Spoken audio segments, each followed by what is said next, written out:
Hey everybody, it's Olivia with Freedom at the Mat. Thank you so much for joining us again today. So you all know that Freedom at the Mat, by now you should know, Freedom at the Mat is dedicated to helping you live well. So you know, today I'm so happy to have with us a woman whose company has our mission in it.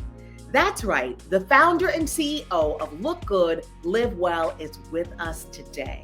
The one and only Miss Ari Turner. Thank you for having me. Oh, thank you so much for joining us today. All right, sister. So can you just tell us, your skin is absolutely beautiful.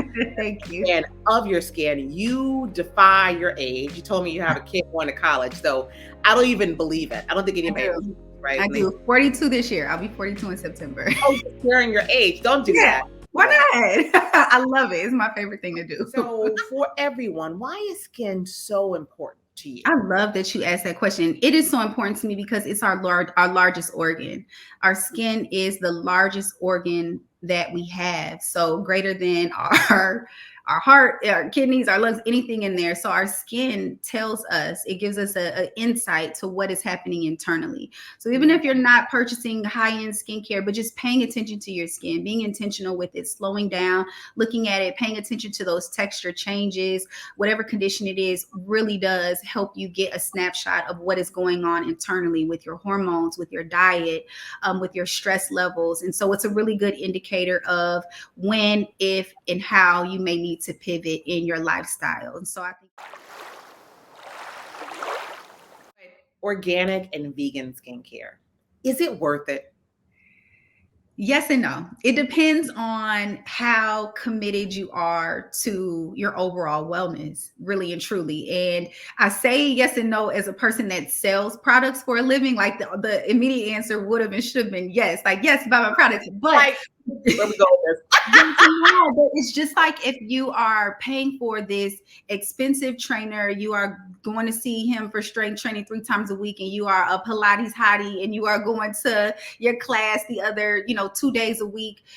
If you are coming back home and fueling your body with McDonald's and greasy, fatty foods and processed things, you can't outwork a bad diet, and you can't outwork you can't outperform a lifestyle that's not rooted in wellness when it comes to your skincare. So one of the things I think that is very unique about my company in particular is we offer solutions for hormonally induced stressed out skin. So anybody that is experiencing a hormonal flux, your skin has some type of inflammation or changes. And so we offer products to treat that, but we also educate our customers and help them connect to various wellness practices so that they can get a holistic treatment approach, because it's really necessary. A topical product, whether it is from CVS, whether it is vegan, whether it is clean, whatever it implies, it's not going to be effective if you are not treating the issue both internally and topically. So that's the broad answer. But then when you get down to the nuances of it, yes, Black women in particular have a higher incidence of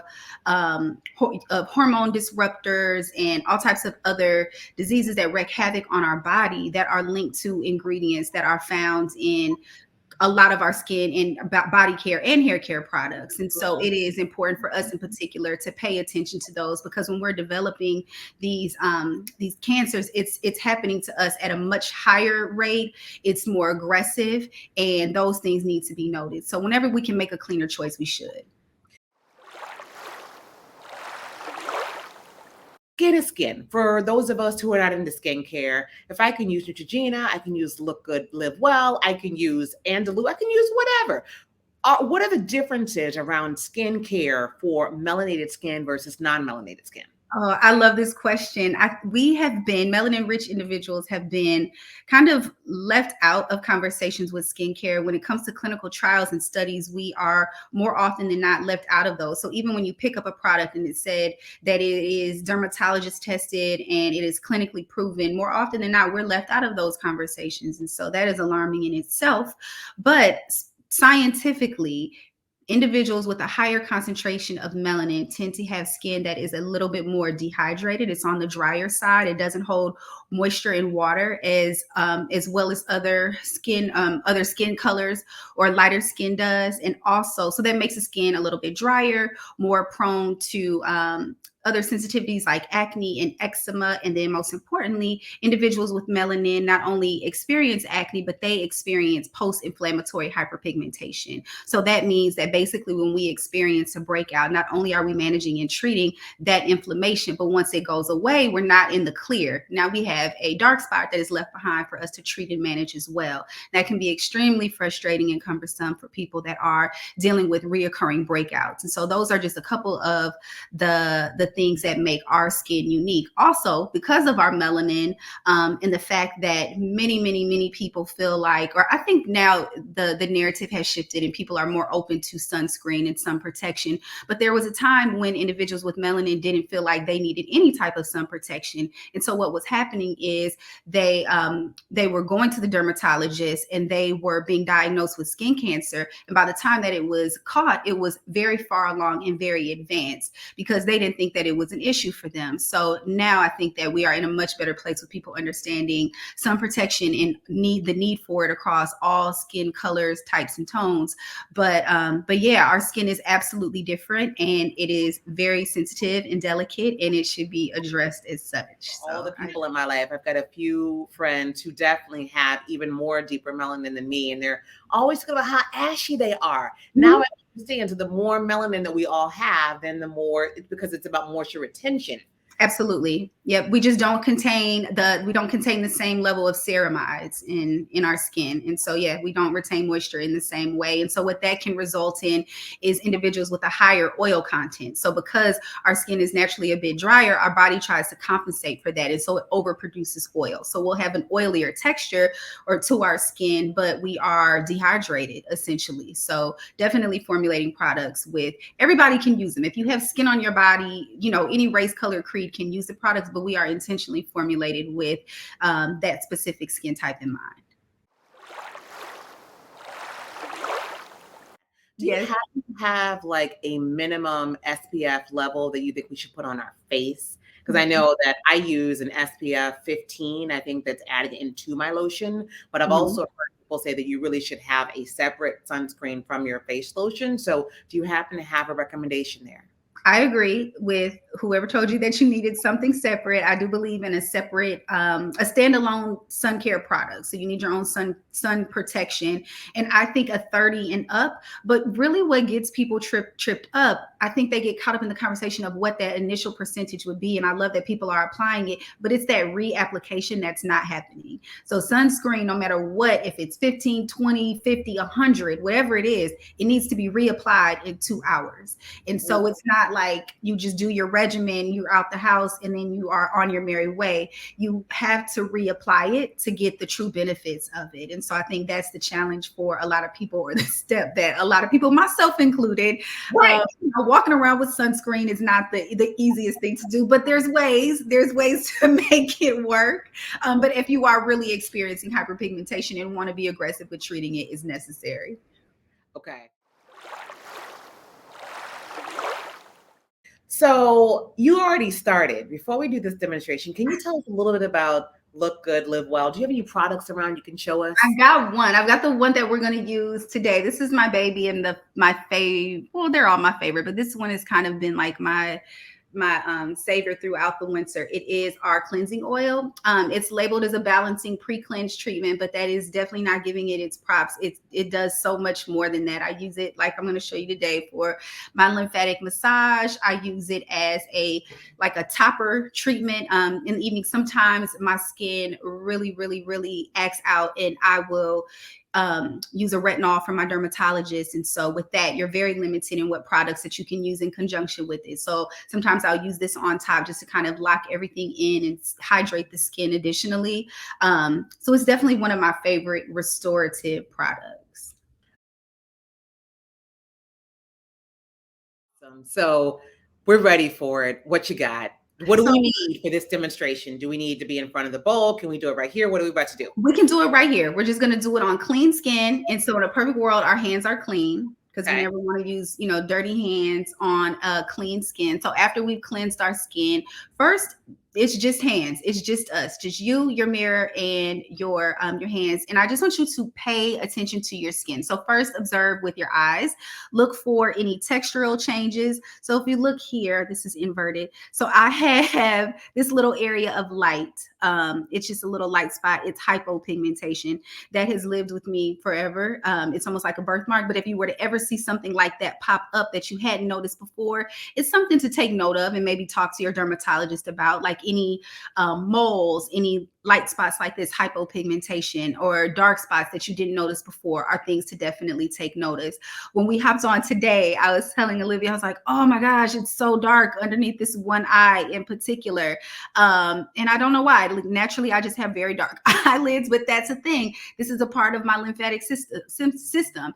Also, this is the thinnest skin on our face. So this could show signs of dehydration, which I am. It could show signs of stress, fatigue, whatever is going on in the body.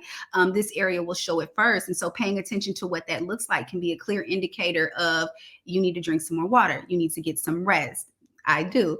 You're going to move on down the face. And again, you're just looking for texture changes and anything that's popping out. You don't see anything, then great. We move on and we're going to start to use our hands.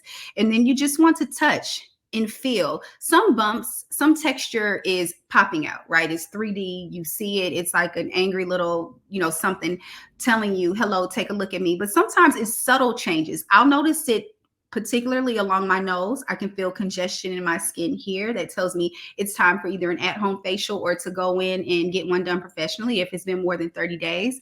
With me, I also get a ton of congestion here. That's not necessarily noticeable to the eye, but I can feel it. So just taking a moment to use the pads of your fingertips. You don't want to palm your face because you really won't get a chance to get as intimate with it as you need to. But just using the palm of your, or the tips of your fingers, you just want to kind of go over your skin in small sections, just so, again, you're feeling for any type of textural changes. If you feel something, some rough texture, that can indicate that it's time to exfoliate more often than not.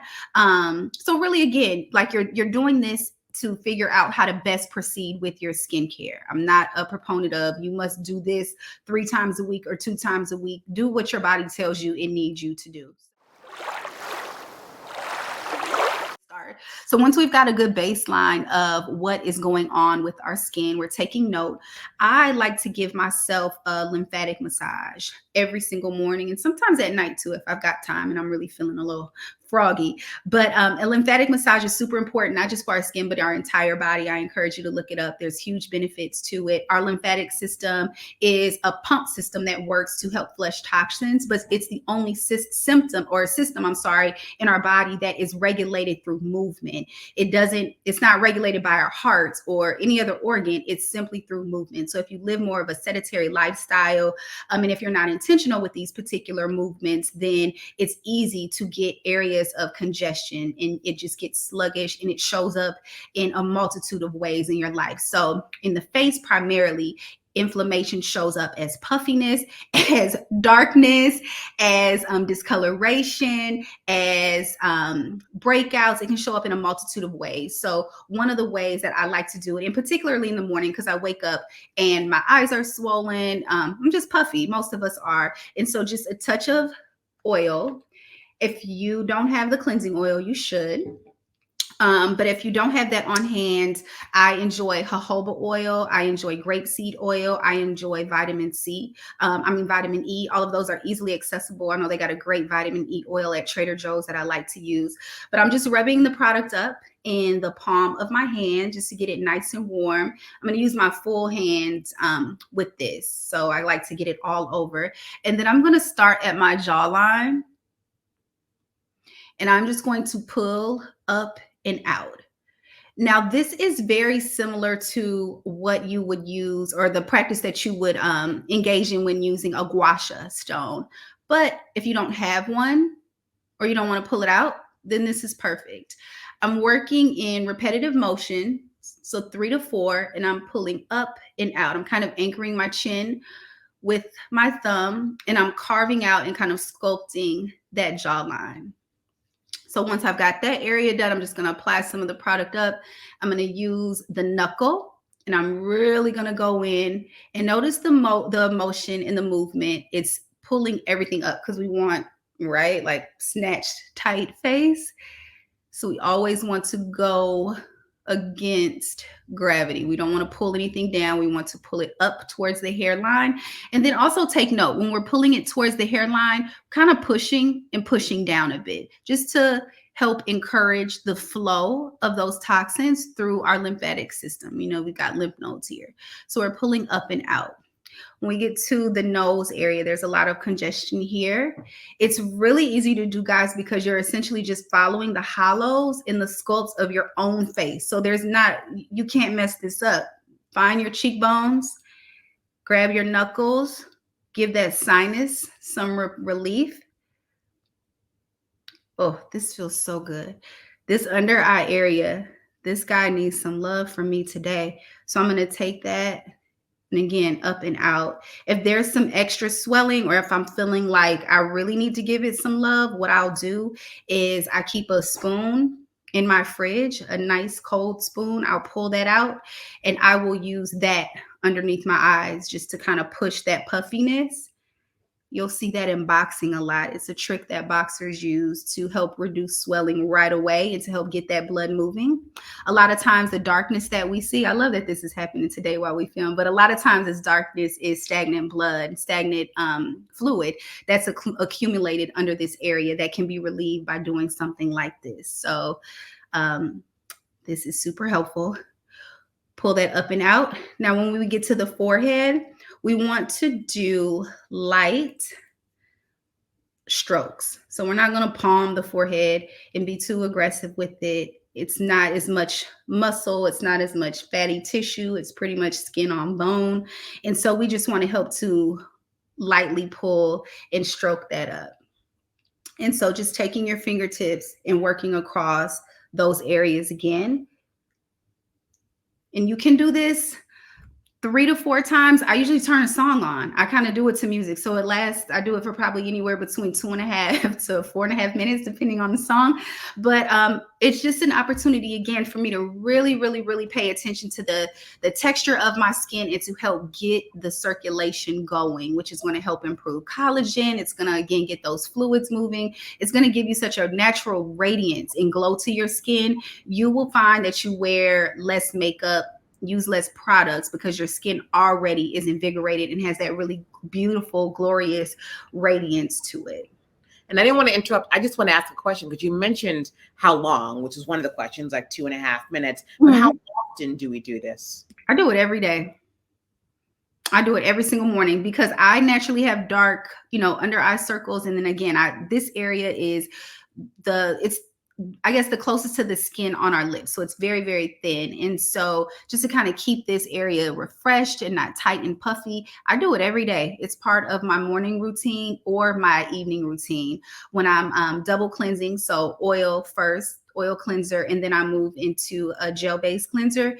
But I do this every single morning and every single evening. So tell us more about your product line. So you've got the cleansing oil. What else do we need for beautiful skin like yours? When I initially launched, our focus was on hyperpigmentation, and we were focusing on the what, like that, and actually the effects. So what happens after skin is stressed out. But I really wanted to kind of pull back and have conversations with our customers, our audience, about why this was happening. And so there's been a shift in the brand story to really help individuals make that connection between their hormones, stress, and their skin. Because I think it's a conversation that needs to be had. We all experience stress. We all experience a hormonal flux, but I don't think we all understand how it impacts our skin. Mm-hmm. We are relaunching the product. Yes. We have the cleansing oil that will never go away. That's a main staple. We've got a rose hip cleanser that is packed with peptides, which help to invigorate the skin, help again boost collagen and radiance. And also everything is about calming, healing, and hydrating the skin. What was important to me, I reformulated some products, was that they were compatible to anything that your dermatologist might recommend. Sometimes I use retinol, sometimes a tretinoin, but I see my derm pretty frequently. And so I needed to be able to have products to offer to individuals that were on a regimen, because it is important that you see your derm, offer products that can just flex with whatever regimen that you're currently using, especially if it was something prescription fueled. So there's an eye cream that you guys can look forward to, as well as a really, really beautiful serum that is restorative, and of course a cleanser, a moisturizer for the face. And then what we're most looking forward to later on this year is moving on down the body to address the rest of the skin. And so skin body serums and creams and all types of other lotions and potions that will be able to take care of you from head to toe. I am a huge advocate and proponent of community. I love to talk all things health, wellness, and beauty. I love to keep the party going. And so I just would love to keep the conversation going. I am very accessible, easy to be reached on all social media platforms. So please slide in my DMs with absolutely any questions that you have. Connecting to my customers via virtual skincare consultations is something that I'm very passionate about doing as well. One-on-one conversations to talk about your skin, not just your skin health, but your entire lifestyle, ways to incorporate various things around your home to help promote skin health. So I'm available and of service to you all. So I look forward to connecting with some of you offline. All right, everybody. So I hope that you enjoyed this wonderful demonstration. It's a beautiful self-care Sunday practice. I can't wait to put it into practice myself. And I just hope that you continue dedicating space and time for you to live your very best life, to live well and look good while you're at it. May God continue to be with you. Thank you so much, Ari Turner. And we will definitely be visiting you on lookgoodlivewell.com and all your social channels. See you guys soon. Namaste.